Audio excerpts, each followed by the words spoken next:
Budi Ashari ya. Maka insya Allah pengen ada nanti ya sok nyerempet ke situ. Nanti kalau pengen ngobrolin yang di Thailand. Tapi di Thailand mah cuma cerita lah akhirnya. Mendingan kalau pengen belajar sekalian bagi kartu main sekarang. Jangan ya. Ya masjid main judi ya. Alhamdulillah. Bandar. Itu kalau main judi itu bisa apa sih? Kalau main judi sebagai pemain bisa kalau dikasih. Bisa kalau dikasih. Iya. Berarti benar-benar menang itu nggak ada. Misalnya kayak kita main bola, iya. Menang gitu kan? Enggak, lagi dikasih.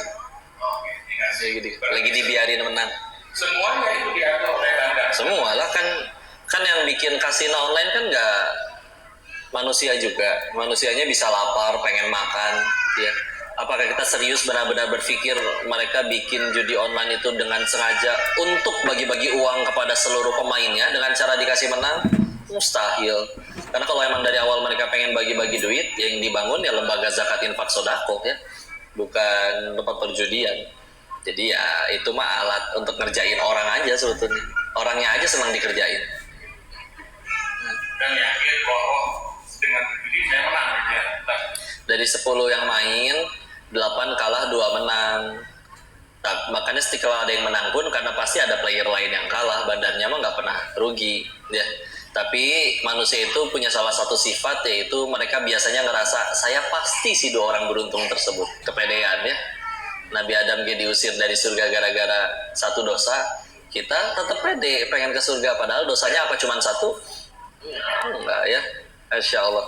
Maka akhirnya mereka tetap main dan ya udahlah, itu yang udah kalah dari awal secara psikologisnya juga, karena ngerasa pasti akan beruntung. Di bahasa kami para bandar ya, orang yang main judi itu kami nyebutnya mereka itu pecundang yang ngarep rezekinya dikasih sama bandarnya. Jelas-jelas rezeki dari Allah kok ya. Beberapa bandar di sana juga ada yang religius, tapi di agama mereka masing-masing ya, masih suka ke wihara, masih suka ke apa, karena tahu dari rezeki katanya bagi mereka udah ada yang ngatur. Terus kalau ada orang dengan naifnya, saya main masukin duit di situ ntar jadi tambah gede, itu diatur. Kita di situ lagi bermain menjadi Tuhan, nentuin siapa yang dapat duit, siapa yang kalah, siapa yang menang. Terus kita menyerahkan pengaturan rezeki tersebut kepada manusia yang punya sifat serakah, ya itu hancur lah. Ya, secara akalnya seperti itu ya. Nah, sebelum ke Kodinis kok bisa dapat hidayah dari yang tadinya bandar dan sampai ke Thailand. Ceritanya kok bisa sampai ke Thailand seperti apa? Waktu itu ya diajakin awalnya, walaupun alasan paling kuatnya mah satu lah, saya lemah imannya, udah gitu aja. Lalu memang ada kondisi di mana memang waktu itu ya papi sempat sakit. Udah gitu yang harus dioperasi juga, ada memerlukan biaya tentunya. Udah gitu anak paling besar dari 4 bersaudara, beliau juga waktu itu kondisi sulit ekonominya sehingga ada nominal yang harus dibayarkan ke banyak pihak dan ke banyak orang dengan nominal yang tidak sedikit. Jadi ya udah dengan lemahnya iman berangkat. Tapi yang paling berat tuh sebetulnya bukan masalah keuangannya, tapi ketika ngelihat orang-orang yang disayang itu bersedih, meneteskan air mata, jadi pengen ngebantu tiada daya, sehingga pikir kayaknya kalau saya kaya bisalah, kayaknya mudah-mudahan bisa ngebantu mereka. Nah udah coba berangkat ke sana. Ya benar sih dapat duitnya mah banyak, tapi ya berakhirnya di sini juga bertemu dengan Buddha semuanya. Insyaallah. Awalnya nikmat, dunia teh gitu, soalnya nikmatnya teh garing, bisa bosen. Sama kayak ibu makan buka puasa ya, 5 menit pertama begitu menggoda, tapi kalau udah 1 jam 2 jam kemudian enak. Makan all you can eat, dagingnya begitu menggoda di 5 menit pertama, sama setelah nanti udah. Ibu sedoyan-doyannya makan pizza misalkan, tapi kalau dikasih pizza selama 365 hari, sehari 3 kali, ngajak berantem pasti bu ya. Sampai ada survei kan waktu itu, ada orang kontestannya 2, yang orang pertama dikasih tempe, orang kedua dikasih steak. Besoknya orang pertama dikasih tempe, orang kedua dikasih soto. Hari ketiga orang pertamanya dikasih tempe lagi, hari keempatnya dikasih pizza yang keduanya. Hari keempat yang pertama dikasih tempe lagi, yang orang kedua dikasih makanan enak lainnya. Maka di hari kelima yang dikasih tempe Pak, ngambek Pak. Ya, ternyata ada bukti bahwa tempe itu bisa ningkatin darah tinggi misalnya. Karena dia berkata, kenapa saya dikasih tempe lagi? Ya gitulah ya, bosan soalnya. Gitu Pak, emang dunia 3 tahun 1 bulan 10 hari. Sehingga menemukan hidayahnya. Satu pertama tadi sudah mulai bosan dulu ya.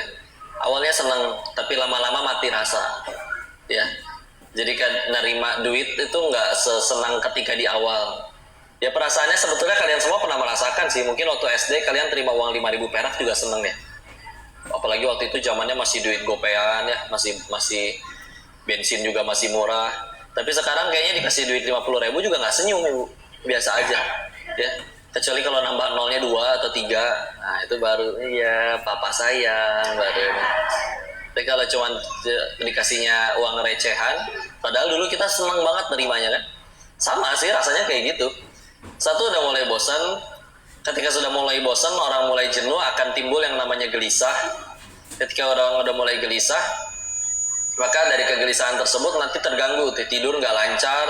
Paling lama saya tidur 3-4 jam, terbangun gelisah. Kadang kalau kebangun karena mimpi buruk atau apapun, hal yang paling pertama saya lakuin ngambil handphone, cek saldo. Iya ngecek, masih banyak nih duit nih, tapi kok begini perasaannya nggak enak. Akhirnya nyari hiburan, ngajak kumpul teman-teman, bandar judi yang lain, nggak pada bisa kadang. Ada yang janjian sama psikiater katanya. Kenapa? Udah berhari-hari nggak bisa tidur. Wah lu lebih parah bro dari gua, padahal uang lu lebih banyak. Ya, mereka kan udah nyampe di tingkatan ada yang 8 miliar per bulan bersih, ya. Dan juga bersih ya, udah di luar biaya dugemnya, biaya foya-foya istrinya. Itu dugemnya itu orang bisa nyampe 1,2 miliar sebulan. Habis, karena kan nggak mungkin dugem bawa susu ultra ya. Jadi kan mahal minumannya, itulah ya, udah minumannya mahal, nggak enak, pahit, bikin badan sakit, bikin bodoh, bikin lupa diri. Ada yang beli, bangga lagi orang minumnya.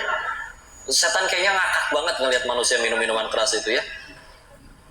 Obat-obatan dulu, ekstasi itu satu butirnya sekitar 800 ribuan paling murah. Kalau sabu-sabu 1,2 juta. Ibu nggak usah survei ya, ini mah cuma sekedar tahu.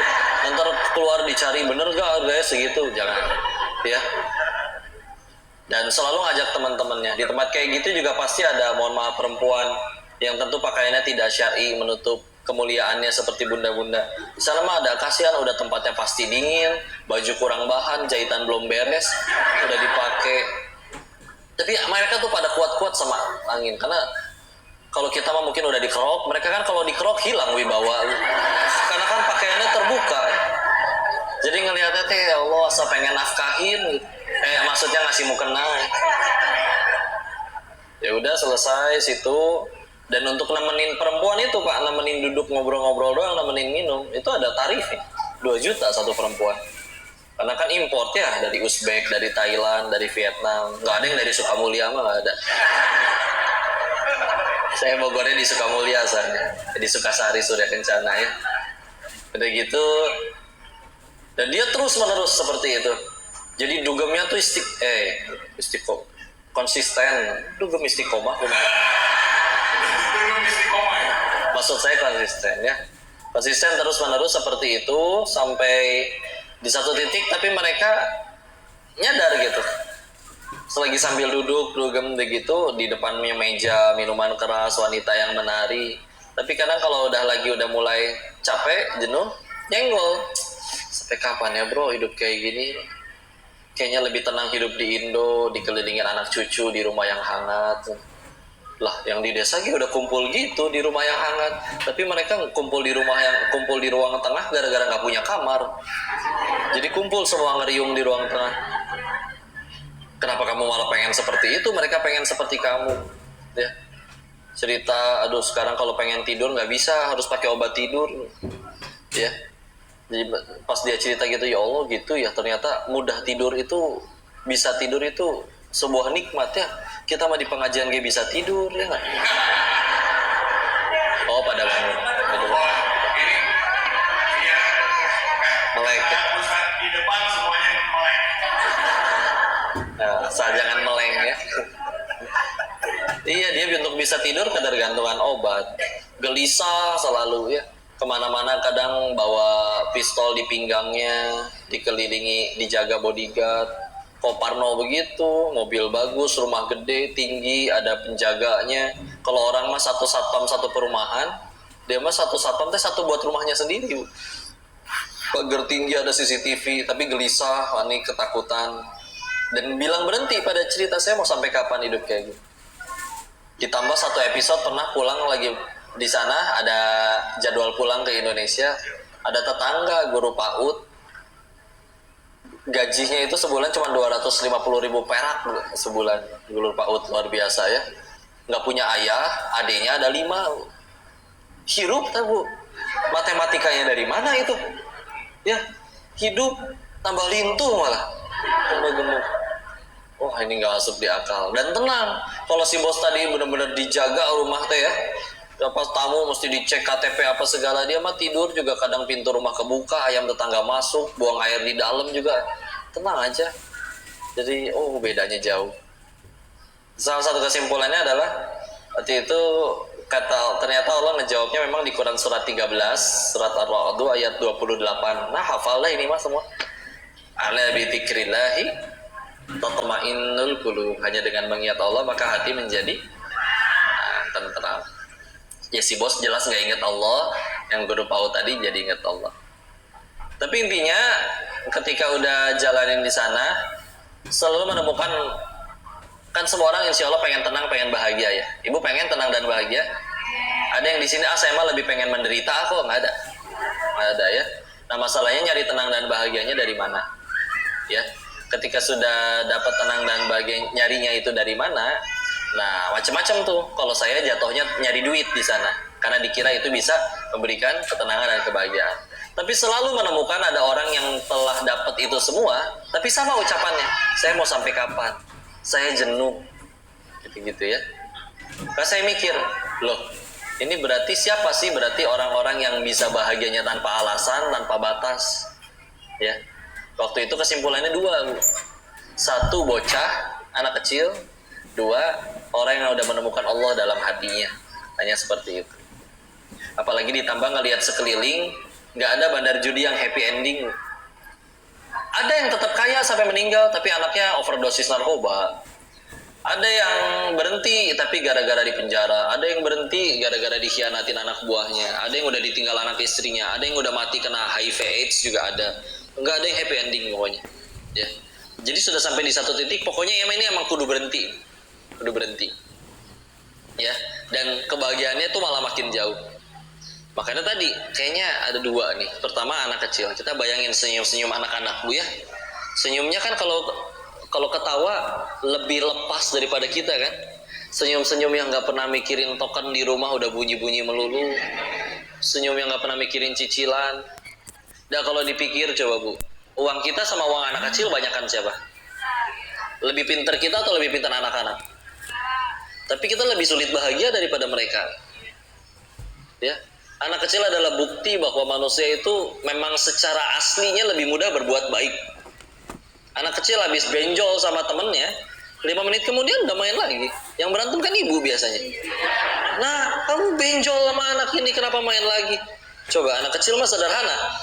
Benjolnya udah nggak sakit, oh, dia punya mainan yang saya punya, yang saya pengen mainin, diizinkan main, ya udah selesai. Saya lalur ya di dia, ya. Padahal udah mandi, ya. Insya Allah. Lanjut lagi berarti ya.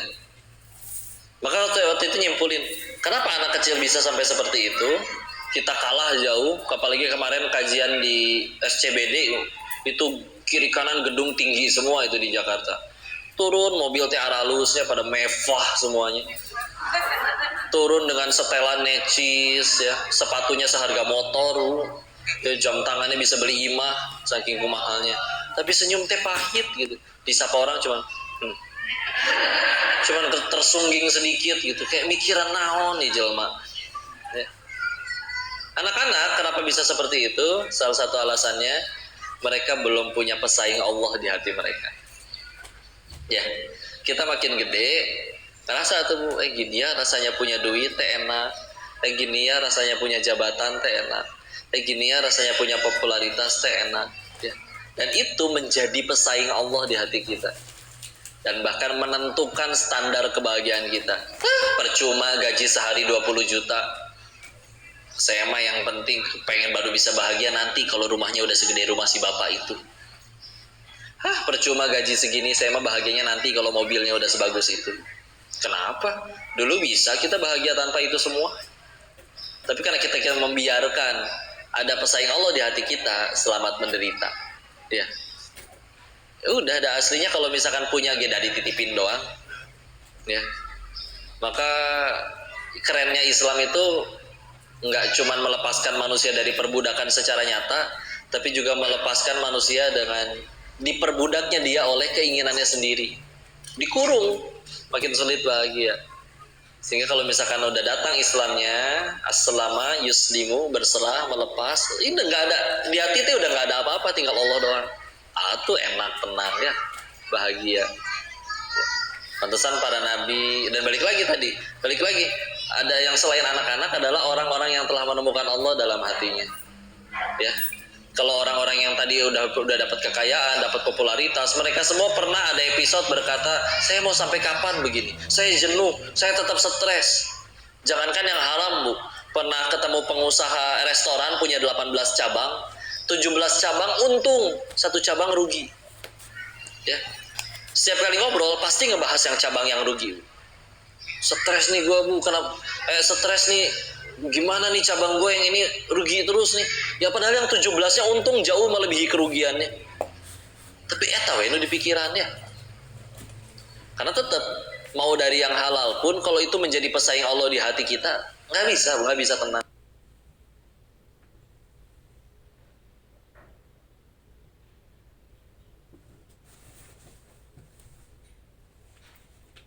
Nggak bisa tenang. Sedangkan pengennya tenang, tapi nggak mau mengikuti sang pemberi ketenangan, ya tuh rujit ya. Tahu rujit? Apa? Rusak legit. Terserah saya wah itu mah. Lupakan informasi tidak penting ini ya. Jadi gitu. Yang kedua, oke, orang yang katanya udah menemukan Allah dalam hatinya, udah melepaskan semuanya, tinggal Allah doang. Iya sama ya. Orang yang mendapat itu semua pada stres, ada satu jenis orang yang nggak pernah berkata dia menyesal. Ya tadi, orang yang telah menemukan Allah dalam hatinya. Ada gitu orang soleh asli, yang beneran soleh ya, soleh asli. Ya, terus dia berkata, saya sampai kapan ya hidup tenang damai kayak gini, jika enakan diazab. Nggak ada. Padahal kata orang dia tuh untuk mendapatkan posisi itu, ketenangan itu, dia hilang jabatannya, dia hilang uangnya. Enggak, tuh nggak berat, tapi kata dianya kalau udah misalkan udah Allah di hatinya mah. Jadi sehingga itu pun menjelaskan, bahagia itu tidak sekaku itu, tidak harus punya apa dulu dan yang lain-lain. Enggak, bahagia sesederhana nurut sama sang pemberi kebahagiaan, udah gitu aja. Ya. Pantesan orang-orang soleh terdahulu kan, pahala banyak, dosa sedikit, ada para nabi malah terampuni ya. Ujian lebih parah dari orang kebanyakan, dan juga tapi tetap lebih baik daripada orang kebanyakan. Ada yang pundung, enggak, lempeng udah. Kebayang kalau nabi kita pundungan, wahai Rasul, kenapa engkau tidak berdakwah hari ini? Ambung, kamu digini alek wae ku batur. Jadi hate. Enggak ada wibawanya, Bu. Enggak semua pakai Sunda, ya. Tapi ya kalau Islamnya, kalau nabinya pundungan, Islam nggak akan sebesar ini. Dan jangankan dicaci, dimaki, bersatu seluruh jin dan manusia ingin mencelakai, Allah nggak kasih izin, nggak akan nyampe, nggak akan jatuh sehelai rambut pun. Enak amat hidup kayak gitu ya, lempeng, enak ya. Berbuat baiknya udah baik karena Allah. Berbuat baik bukan supaya dibaikin orang, tapi agar dicintai yang maha baik. Anjing, ya. Kok kalau kita udah nolongin orang dianya malah jahat gimana? Atau dia yang rugi? Makanya dia yang maksiat, kita yang dihukum. Ya. Kan dalam Islam yang rugi bukan yang dizolimi, tapi yang zolimi. Dia zolim atau kasihan dia dosa. Jahatnya ke kita, berarti dia transfer pahala ke kita. Pahala dia habis, dosa kita diangkut. Belah mana ruginya? Yang rugi itu kalau kita yang zolim, udah gitu aja. Tapi kan kelakuannya nyebelin kok, udah ditolong malah ngelunjak. Karena meninggal nggak ditanya kelakuan dia. Ditanya kelakuan masing-masing, kenapa heboh? Kok apa hukumnya orang begini? Wah, orang mah ada hukumannya di sisi Allah. Kita bakal dihukum kalau nggak tobat. Ya.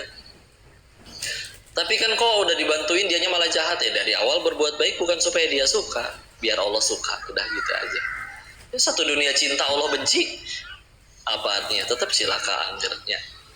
Satu dunia sayang, satu dunia benci tapi Allah sayang, tetap selamat. Enak kan? Dan itu jadi skincare terbaik lu. Beneran lu. Misalkan ya Bu, bandingin ya. Ada orang tinggi, putih, langsing, kayak bihun lah ya pokoknya. Gitu. Iya kan, bihun juga begitu. Enggak cuman skincarean, setiap hari direndam pakai serum ya. Tapi lisannya nyakitin mulu gitu ya. Selalu gibah, julid gitu ya. Mendung nih, ngaco di Allah, pasti hujan, macet nih. Hujannya belum tentu jadi, Allahnya udah dicaci maki. Ya. Macet, parah nih macet nih. Di luar negeri mah nggak ada nih yang kayak gini. Padahal keluar negerinya belum pernah. Bu, ada sarapan apa Bu? Tuh Pak, ada nasi uduk. Nasi uduk yang di depan, nggak enak. Tapi pelan-pelan habis. Ya. Nanti ya Allah ngomong teh hiperbola kadang lebih. Hah? Gitu. Insya Allah ya. Bicara hiperbola, insya Allah. Bangun tidur, badan teh remuk, bohong. Coba badan remuk Bu, bisa bangun lu. Letoy Bu. Lagi kerja, aduh, bisa ngerti nggak sih kepala saya itu pecah? Bohong. Coba pecah di kantor kepala, Pak. Kudu dipel, darah kemana-mana ya, ripuh. Serba negatif. Orang baru datang, ngapain? Mau minjem duit ya kamu? Orang lagi milad, ya Allah, pengen bagi-bagi kue. Coba, meskipun bentuknya kayak bihun, tinggi, cantik, langsing, putih, gitu ya. Tapi ucapannya kayak gitu, pengen deket-deket atau jauh-jauh? Dan mukanya nggak enak dilihat tuh. Cemberut wae. Coba ibu ngeliatin orang ganteng tapi mukanya kiwai.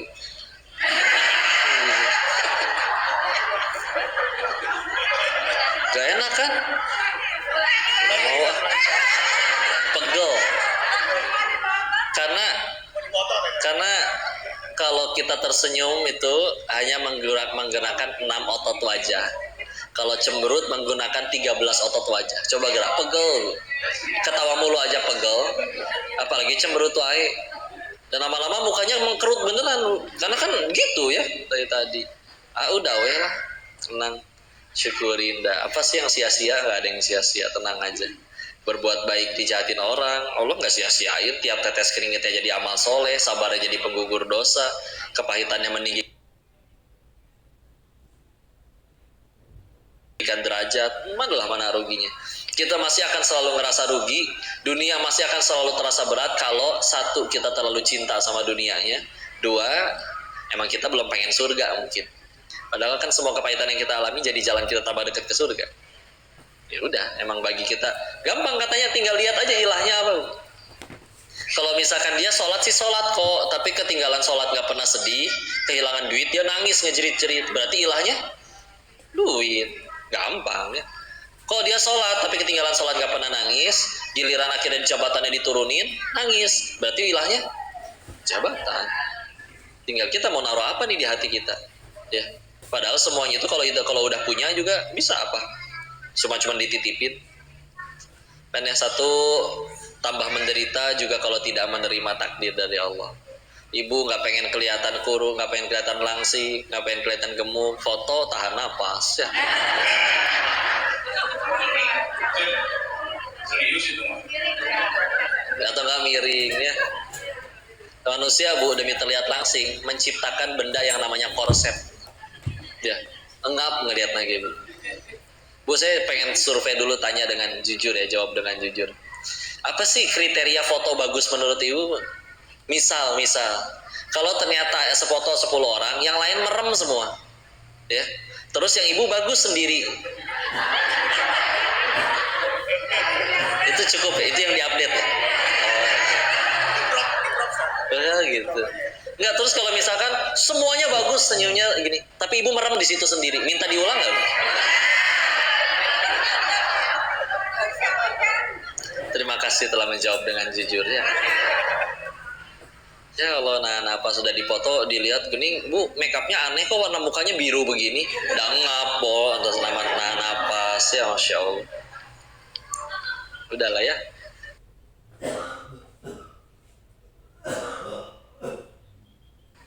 Terima ya. Jangan ada yang berkata, Ibu mah dulu itu lucu loh kok kalau pakai seragam SMA, gitu ya. Jangan terima kalau sudah jadi tua. Kenapa harus terima kalau jadi tua, Bu? Karena udah jadi, nggak bisa mundur lagi ya.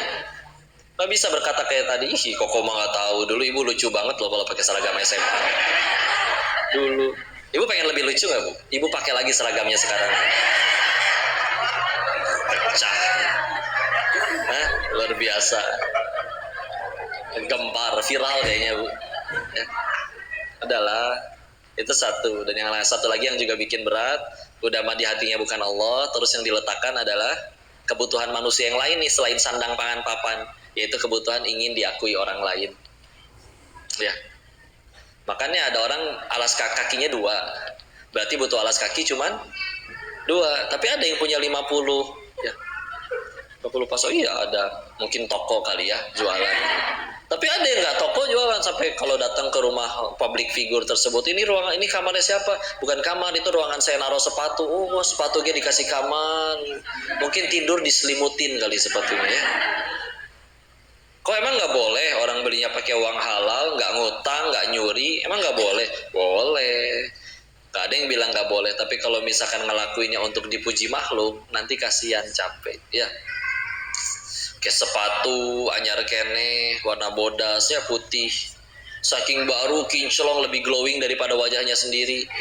Tapi kerasa aneh, kok sepatu baru ini kerasa sempit ya. Oh ternyata ganjelan plastik yang di dalamnya belum dikeluarin. Saking barunya. Terus tiba-tiba ibu ke masjid pakai sepatu itu, hah? Kira-kira pengen sholat di paling depan atau deket pintu? Ya ngerti kan, kalau pas ruku jadi bisa kelihatan kan, ayah kene sami Allahu liman hamidah. Udah gitu pulang teh hujan, tanah Bu, becek, sepatu putih, sok tetap dipakai apa di jaket? Jing-jingnya sepatu yang fungsinya mencegah kita dari kacugak, mendingan kacugak daripada sepatu yang kotor. Sampai katanya kalau pengen tahu tasnya ibu-ibu itu asli atau enggak gampang, mumpung di kota hujan. Lihat aja pas hujan. Kalau dipakai buat nutupin kepalanya berarti oke, tasnya nutupin. Ekonomis lah ya bahasanya. Karena ekonomis tiap orang kan beda-beda. Tapi kalau kepalanya dipakai buat nutupin tasnya, berarti tasnya asli mahal. Bu, sebetulnya bukan mahal juga sih Bu, mungkin kepalanya lebih murah aja daripada tasnya ya. Ya udahlah, benda itu teh ya, benda, jangan malah jadi diperbudak sama bendanya ya. Fungsinya jam tangan apa? Nah ini sama nih, apa fungsinya jam tangan? Nggak ada, jam tangan saya diminta ibu-ibu kemarin di Bekasi. Iya, gara-gara ngejelasin ini nih, tahu-tahu diulang dulu ya, siapa tahu ada yang minta jam tangan lagi. Tapi saya udah ya. Hah? Tapi kalau ini pemberian si Mami, nanti dicariin si Mami ya. Kalau jam tangan waktu itu beli sendiri ya. Lagian ibu pakai topi kumaha sih Bu? Ini tuh arah rasuh. Terus mah ditiung.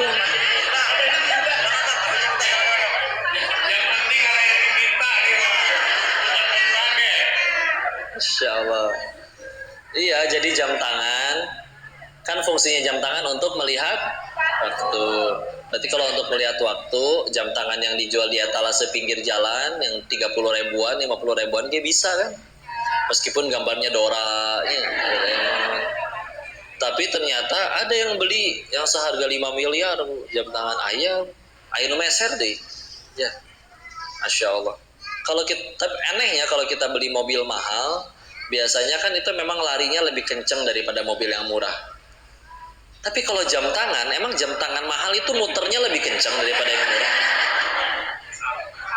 Sama ya. Pak, jam tangan Bapak 5 miliar kelebihannya apa, Pak? Ini 1 jamnya setara 5 menit kok. Atau rusak kan dipakai kene. Ya. Saking kencang muternya bisa jadi kipas angin kok. Ya Allah. Aneh ya. Demi di aku gitu teh. Ya, kalau nggak pakai, nah gara-gara ngomong ini diminta waktu itu jam tangan. Kalau nggak pakai jam tangan duduknya gini. Tapi kalau jam tangannya mahal gede taruh di atas meja.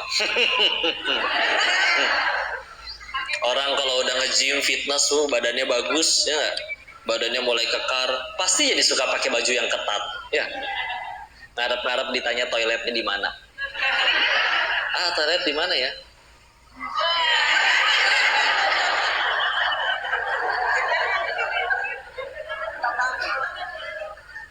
Kan gampang ya, toilet di mana? Tuh. Selesai. Ya gitulah ya. Capek Bu dipuji makhluk. Akhirnya makhluk muji Bu. Tetap nggak bantuin nyicil Bu. Ih keren sih itu, mobilnya gonta-ganti melulu. Udah cuma dapat gini doang. Saya kayak bisa manggil ayam kayak saya gitu. Sini, mana mau saya gituin? Ya elah ya. Capek ya. Beli mobil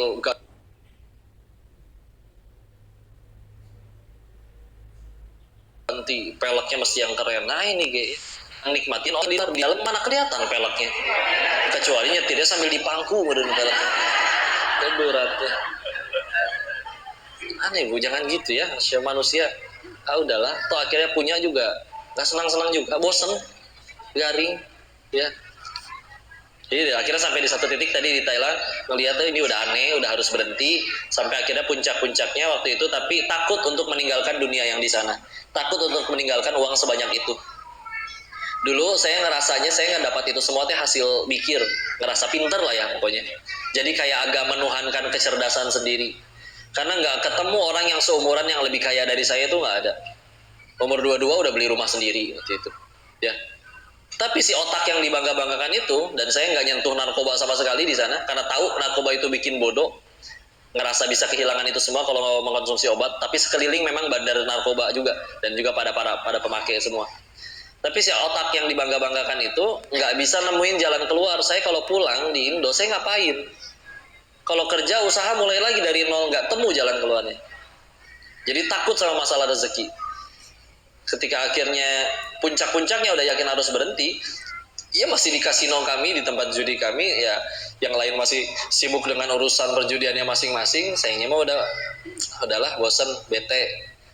Ambil lihat-lihat handphone, masuk ke YouTube, muncul kajiannya AA yang bahas tentang rezeki. Yang kalau misalkan kamu udah gede masih takut sama rezeki, berarti kamu kalah sama janin. Ngerti yang janin? Ya kan, janin belum bisa apa-apa dalam perut ibu, belum bisa kerja, minta, sholat, ngomong, mas tetap aja ibunya makan apapun masuk menjadi nutrisi bagi si janin untuk tumbuh besar. Kan itu apa janin yang mencari rezeki atau rezeki yang mendatangi janin? Ya. Nah, kamu udah gede, udah bisa minta, sholat, kerja, sujud kepada Tuhanmu, masih segitu ragunya sama Allah, masih segitu takutnya masalah rezeki. Udah kayak ditampol ngedengar itu teh, udah tutup videonya, pesen tiket pulang. Udah belajar ngaji sini pulang.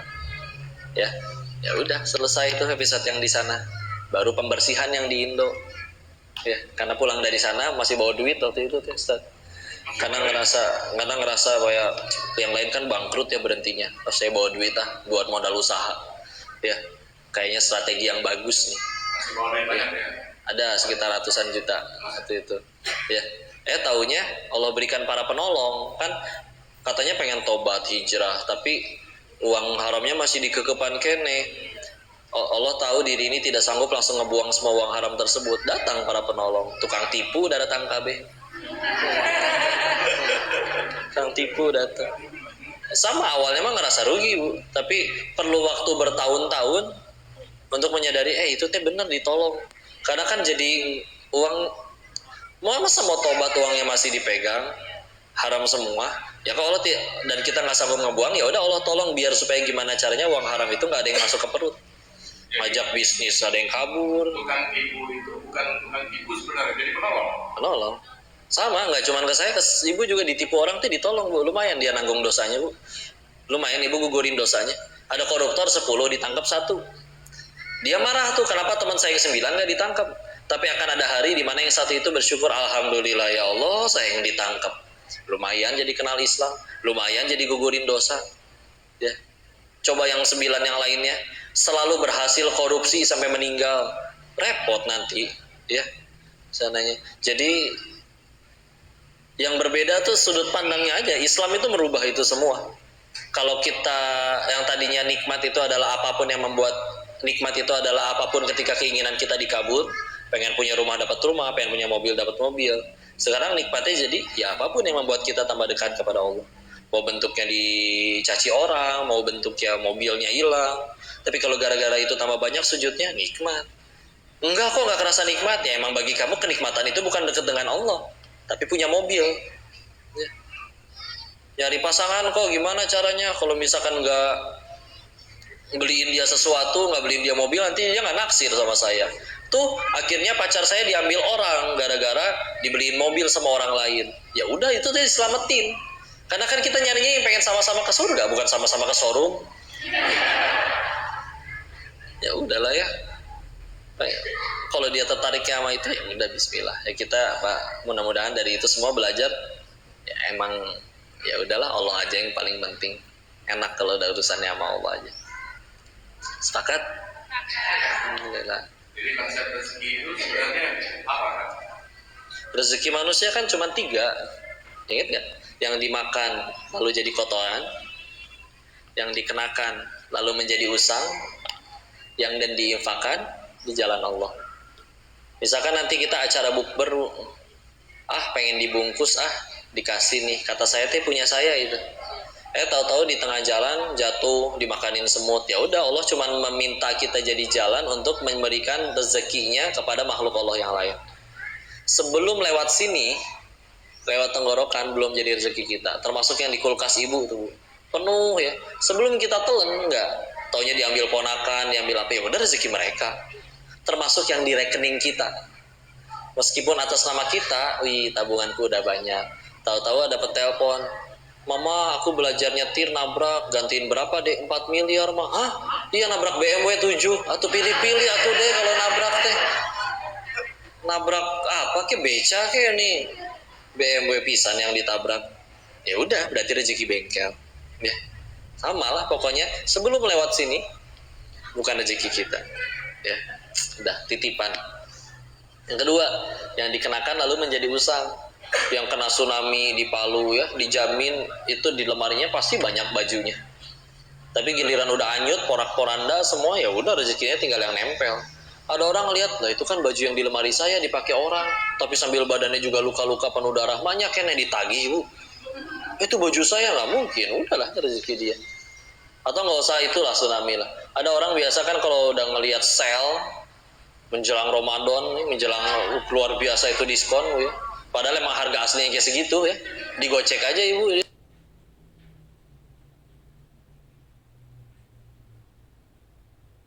Dinaikin dulu terus didiskon ya, aslinya emang segitu ya. Ada gitu, beli bagus, beli senang, beli banyak, taruhlah di lemari digantung. Ya, sibuk kerja, sibuk ngapa-ngapain, sibuk ini, baru ketemu lagi sama tuh baju 5 tahun kemudian waktu pindahan rumah.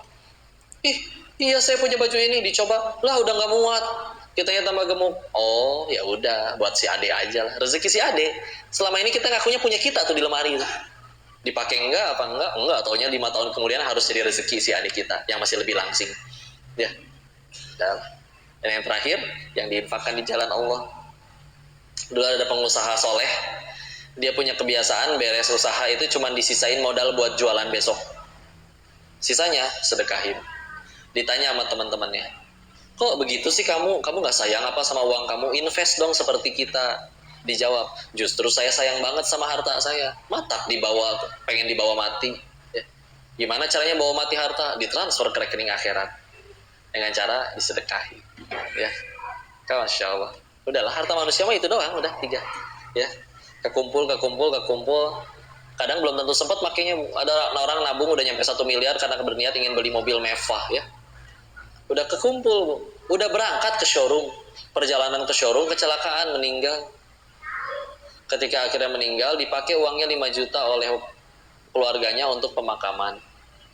Sisa 995 jutanya itu buat orang waris.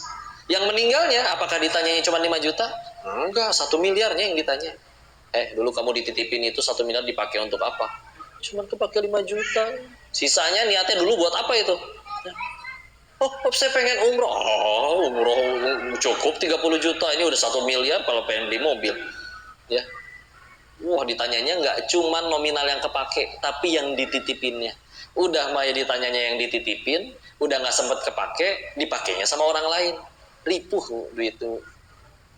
Udahlah, sedekah aja langsung. Pak, kasih Pak. Iya. Oke. Ya, itu ada yang sedekah. Tadi udah kan. Oh, jadi sambil nunggu sadaqah tadi udah keluarin semua tuh yang merah-merah ya. Merah yang perahu pinisi dulu ya. Cepet merah. Yang merah-merah. Alhamdulillah. Terima kasih. Alhamdulillah. Ya, hadirannya luar biasa. Ini kita buka sesi tanya jawab. Boleh. Ya, kita buka sesi tanya jawab. Ini untuk kita sampai jam berapa? Sampai jam 1. Saya jam 11 paling Pak, harus lanjut kajian lagi. Oke, sampai jam 11. Sekarang jam 10.26. Oke, 10 kita Mundur lagi. ada yang mau tanya? Ibu? Oke. Kelas ini 1, kelas itu 1 ya. Bapak sudah sering dulu. Oke. Iya. Nanti pertanyaan kita kabung dulu baru dijawab sekalian sama Pak Ustaz. Silakan Ibu.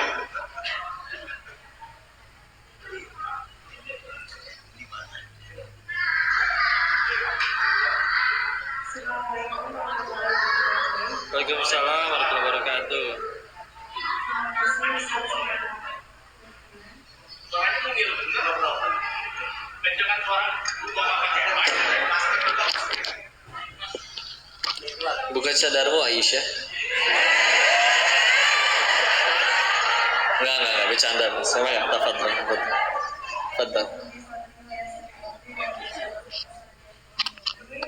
Izin bertanya Ustaz, Tafadhol. sebenarnya saya kan umum materi Ustaz tentang suami istri. Karena saya melihat banyak sekali kajian Ustaz itu yang mengatakan bahwa ketika kita berumah tangga itu melihatnya sudah dengan kacamata akhirat. Ya. Nah, lalu saya ingin bertanya tentang bagaimana pendapat ini. Saya banyak sekali slogan yang mana saya pernah melihat itu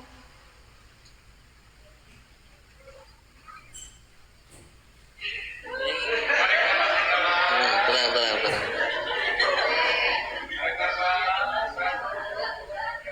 slogan yang mana jika seorang istri salah, maka suami yang harus disalahkan.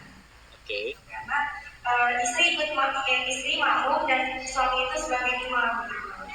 Nah, lalu pertanyaan saya di sini, bagaimana pendapat Ustadz mengenai istri Nabi Lut alaihissalam dan Nabi Nuh alaihissalam yang mana mereka memiliki suami solih, tapi mereka berdua dilaknat oleh Allah Subhanahu Wa Taala. Lalu yang kedua, tentang hak suami itu salah satunya tidak keluar rumah tanpa izin. Hak suami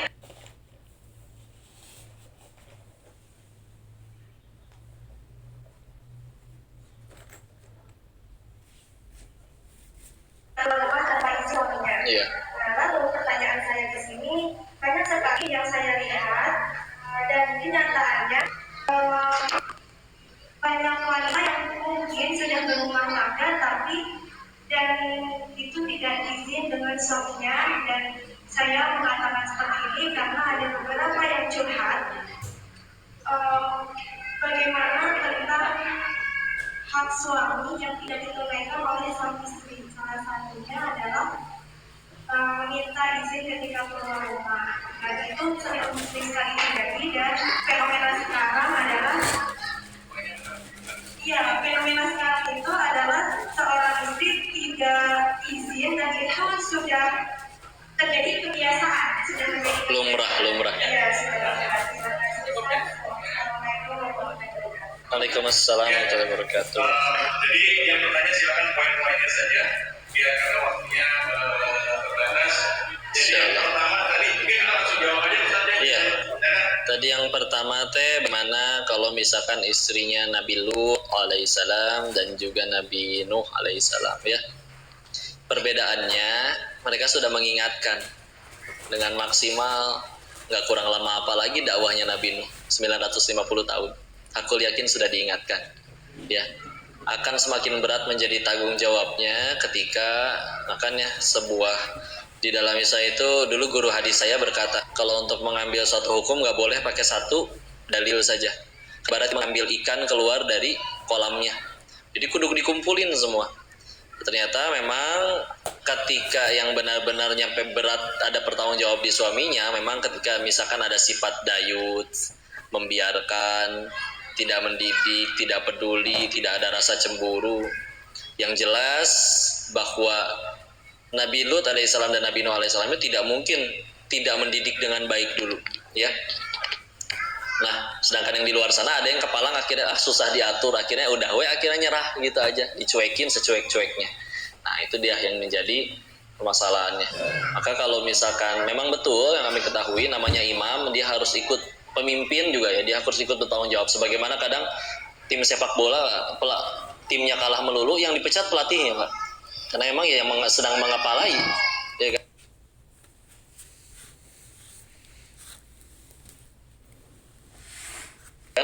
Nah ketika akhirnya suami juga nanti tapi itu keseimbangan dari Allah, karena memang laki-laki itu Rasulullah SAW bersabda yang maknanya bahwa kalau aku tidak dilarang untuk menyuruh manusia menyembah manusia lainnya, maka aku akan meminta setiap istri menyembah kepada suaminya. Kata guru saya itu suami itu nyaris jadi Tuhan ya. Cuman karena masalahnya tidak boleh ada yang disembah selain hanya Allah, seperti itu. Karena emang ketaatan itu emang kudu sampai segitunya. Bahkan kalau ditanya sampai sejauh mana ketaatan istri kepada suaminya, nggak ada batas. Kalau nyaris jadi Tuhan kok ya. Tapi kecuali mungkin kalau ada yang bertentangan dengan akidah, bertentangan dengan syariat, itu beda urusan ya.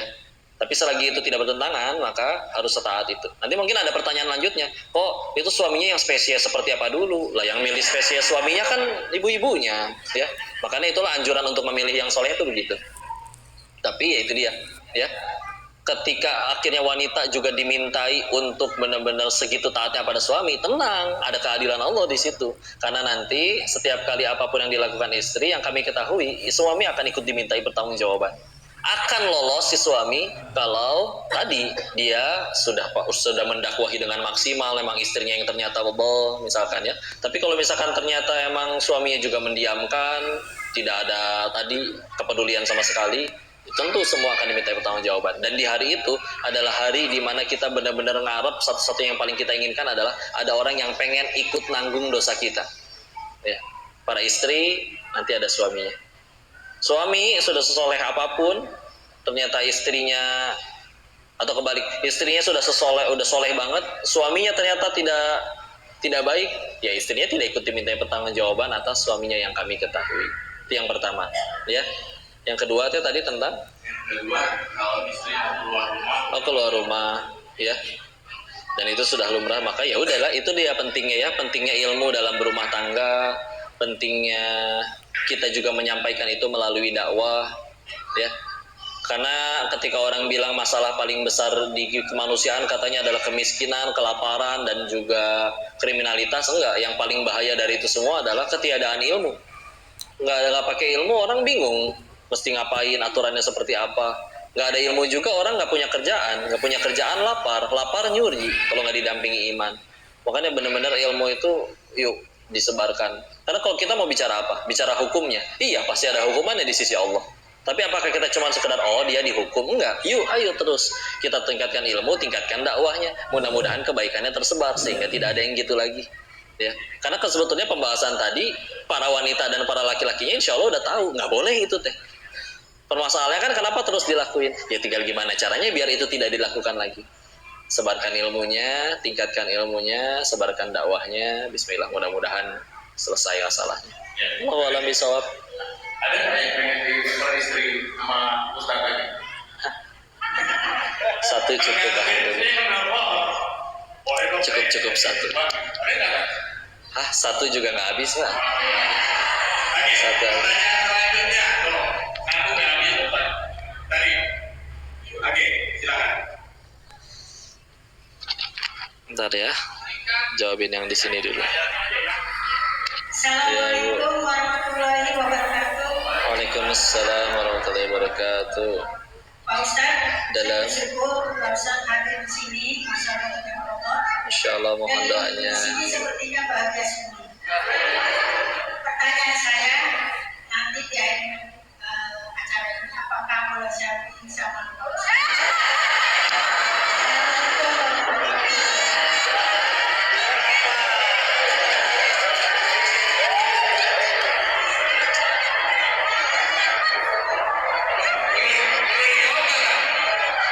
Kalau emang pada pengen selfie, ya udah makanya suka ditanya gerak milih, pengen tanya jawab atau foto-foto sih aslinya. Formalitasnya. Ya sok mangga. Ibu-ibu berdiri. Tapi nanti agak ini ya, biar saya nggak batal wudu, bisa ada yang kadang ibu-ibu kayak lu nyabak gitu.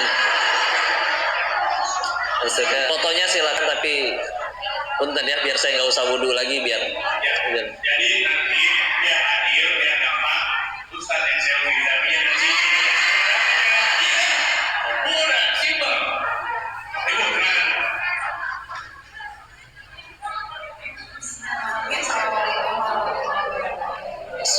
Waalaikumsalam warahmatullahi wabarakatuh. Tadi saya membahas tentang bersyukur. Jadi bagaimana cara melatih diri untuk selalu bersyukur dalam setiap keadaan. Iya. Assalamualaikum. Waalaikumsalam warahmatullahi wabarakatuh. Kalau saya caranya sambil dijawab dulu ya, langsung ya. Ya, silakan, Bapak. Iya. Silakan. Saya punya murid yang mau tanya gitu. Oh iya. Kalau saya melihatnya di situ akal kita bisa bermain. Dalam artian begini. Ketika kita udah tahu ilmunya bahwa la in syakartum la azidanakum, barang siapa bersyukur ditambah, berarti sejatinya kalau kita senang dengan nikmat tersebut dan kita pengen nikmat itu tambah banyak, ya udah, caranya kata Allah disyukuri. Ya. Maka kalau misalkan kita memilih untuk tidak bersyukur karena memang terusan ayatnya ngeri. Wala in kafartum inna adzabi lasyadid. Barang siapa kufur itu kan enggak syukur, melupakan nikmat Allah, sok-sok amnesia dengan nikmat dari Allah. Ternyata inna adzabi lasyadid, sesungguhnya azab Allah itu sungguh pedih. Jadi ternyata yang diancam azab itu bukan cuma orang yang maksiat, tapi yang enggak syukur ngilang-ngilangin juga. Nah, itu hati-hati. Ya. Sedangkan pengen nikmat, sedangkan cara pengen tambah nikmat udah tahu, tinggal disyukuri. Tapi terus kitanya masih malas pengen bersyukur. Kita milih gak syukur, masalahnya tetap ada, hatinya tetap gak enak, bisa jadi dosa lagi kalau gak syukur. Jadi apa keuntungannya dengan menjadi manusia yang tidak bersyukur? Yuk syukurin aja. Atau bisa direnungkan dengan berbagai macam kelebihan atau keutamaan dari Allah. Contoh, berapa banyak sih hal yang kita butuh tapi kita gak pernah minta, tapi tetap dikasih sama Allah. Contoh, berkedip. Ibu perlu ngedip nggak? Ya. Ada di sini orang yang pengen ngedip, berdoa dulu ke Allah. Ya Allah, perih ya Allah, ayo ngedip ya Allah. Tetap ngedip. Kalau Allah tidak izin mata ini berkedip, bisa kedip nggak?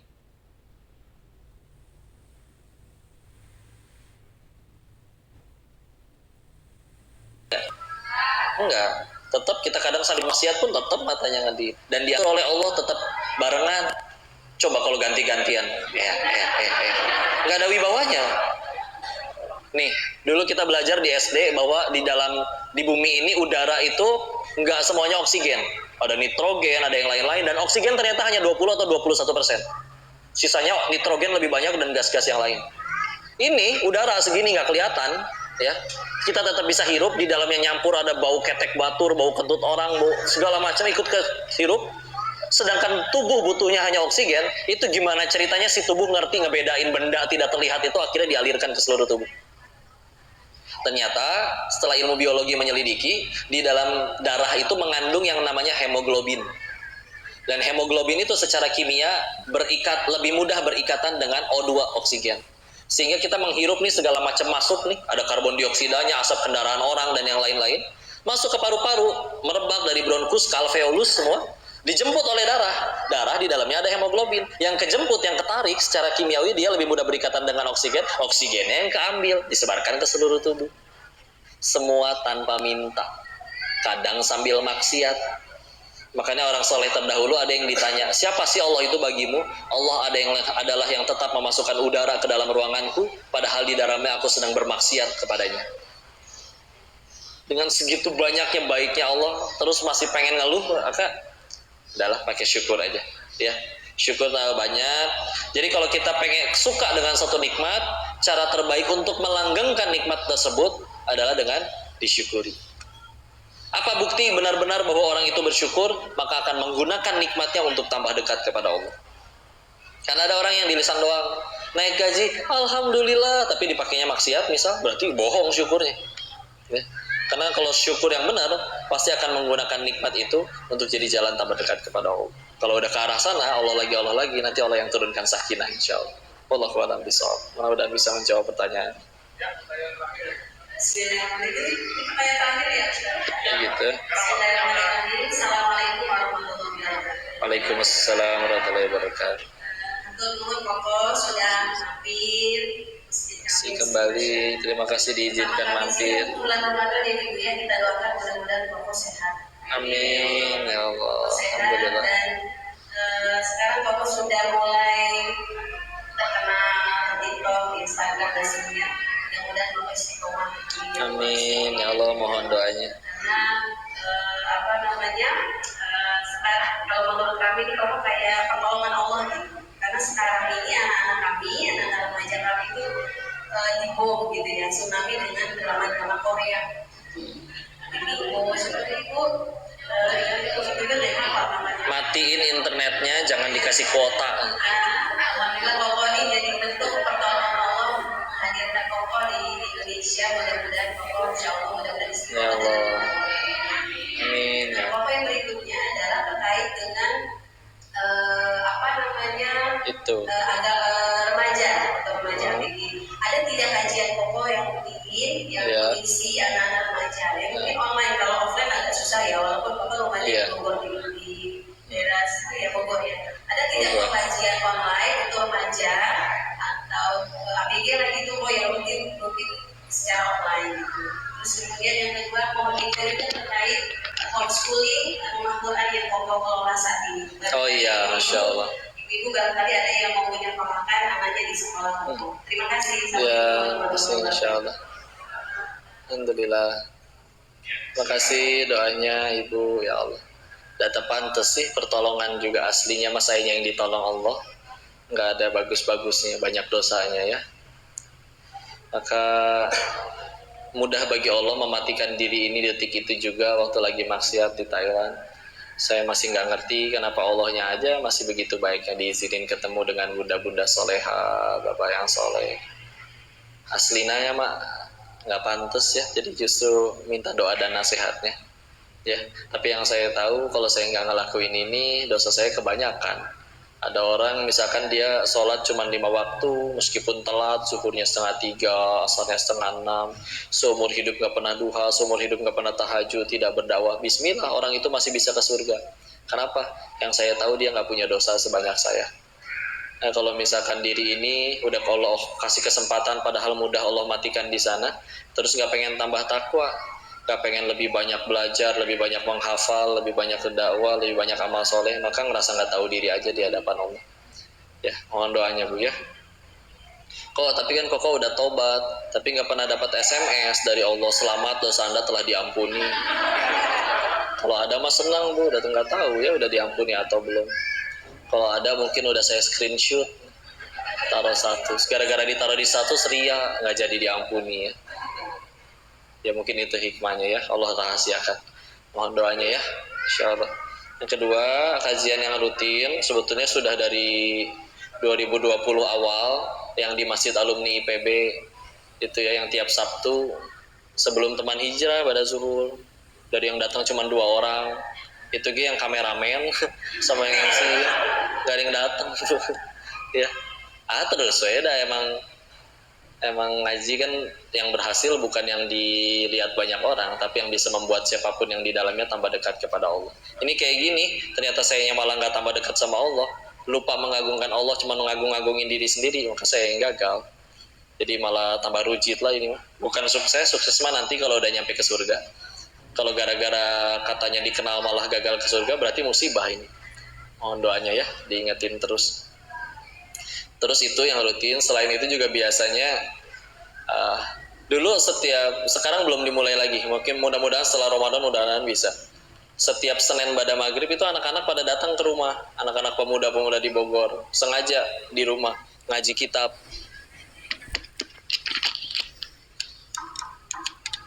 Setiap Senin ngaji kitab Al-Hikam namanya. Karena dulu belajar kitab itu di Darut Tauhid. Ya.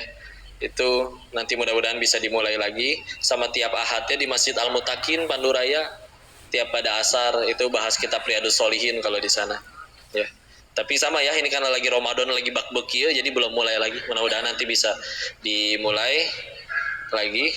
Kalau yang Bikuran Islamic Homeschooling belum jadi sekolahnya Bu, insya Allah Juli mulai jadi ya. Terus itu adalah homeschooling memang, tapi bukan homeschooling yang gurunya pada datang ke rumah-rumah, tapi muridnya tetap datang, cuman memang dibatasi satu kelasnya atau satu kelas hanya 20 sampai 25 orang. Ada fasilitatornya yang ikut mendampingi. Dan juga memang kenapa homeschooling waktu itu yang dipilih, karena kalau homeschooling bisa cuma 30% kurikulum dari pemerintahnya, sisa 70%-nya bisa kita sisipkan ke Islaman. Makanya nanti ada materi hadis sampai ke mustalah hadisnya. Jadi nanti anak-anak mudah-mudahan bisa ngebedain mana yang sahih, mana yang tidak. Karena sekarang sumber hadisnya tuh gak dari kitab, dari Instagram, dari postingan orang. Nah itu mana tahu yang sahih atau tidak. Perlu ilmunya dibangkitkan kembali mustalahnya, ya. Di situ, dan insya Allah masih dibuka pendaftaran. Lokasinya di Cimahpar, ada dekat Gor Bogor Utara yang baru tuh di situ. Nanti sayanya juga tinggal di situ. Insya Allah mohon doanya, sedang ngebangun di situ. Makanya insya Allah mudah-mudahan bisa jadi amal soleh buat semuanya. Ya, apalagi ya, udah itu dulu kali ya. Ya, terima kasih Pak Muslim. Dan saya juga karena waktunya terbatas dan Pak Enis punya waktu sampai jam 11, sudah hampir sampai waktunya. Kita tutup dengan doa dulu, Ustaz. Silakan.